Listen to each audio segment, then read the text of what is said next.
ನಮಸ್ಕಾರ. ನಾನು CS ಪಾಟೀಲ್, ವಿಜ್ಞಾನಿ ಹಾಗೂ ನಿರ್ದೇಶಕರು, ಭಾರತೀಯ ಹವಾಮಾನ ಇಲಾಖೆ, ಬೆಂಗಳೂರು.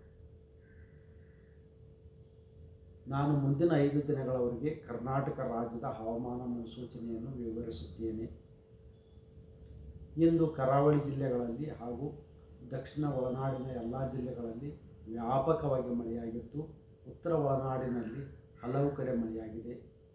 ಪ್ರಮುಖವಾಗಿ ಕಾಸಲ್ ರಾಕ್ ಉತ್ತರ ಕನ್ನಡ ಜಿಲ್ಲೆಯಲ್ಲಿ 23 ಸೆಂಟಿಮೀಟರ್ ಮಳೆಯಾಗಿದೆ. ಆಗುಂಬೆ ಶಿವಮೊಗ್ಗ ಜಿಲ್ಲೆಯಲ್ಲಿ 22 ಸೆಂಟಿಮೀಟರ್ ಹಾಗೂ ಭಾಗಮಂಡಲ ಕೊಡಗು ಜಿಲ್ಲೆಯಲ್ಲಿ ಕೂಡ 22 ಸೆಂಟಿಮೀಟರ್ ಮಳೆಯಾಗಿದೆ. ಈಗಿರುವ ಹವಾಮಾನದ ಸಿನಾಪ್ಟಿಕ್ ಸ್ಥಿತಿ ಏನೆಂದರೆ, ಪೂರ್ವ ಅರಬ್ಬಿ ಸಮುದ್ರದ ಗುಜರಾತ್, ಮಹಾರಾಷ್ಟ್ರ, ಕರ್ನಾಟಕ ಹಾಗೂ ಕೇರಳದ ಕಡಲ ತೀರದಲ್ಲಿ ಟ್ರಫ್ ಇದೆ. ಎರಡನೇದಾಗಿ ಬಂಗಾಳ ಉಪಸಾಗರದ ಉತ್ತರ ಭಾಗದಲ್ಲಿ ಒರಿಸ್ಸಾದ ಕರಾವಳಿ ಹತ್ತಿರ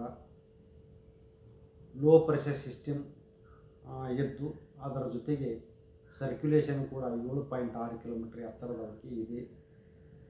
ಮೂರನೇದಾಗಿ ಶಿಯರ್ ಝೋನು 20 ಡಿಗ್ರಿ ಉತ್ತರ ಅಕ್ಷಾಂಶದಲ್ಲಿದ್ದು, ಅದು 3.1 ಮತ್ತು 7.6 ಕಿಲೋಮೀಟರ್ ಎತ್ತರದಲ್ಲಿ ಇದೆ.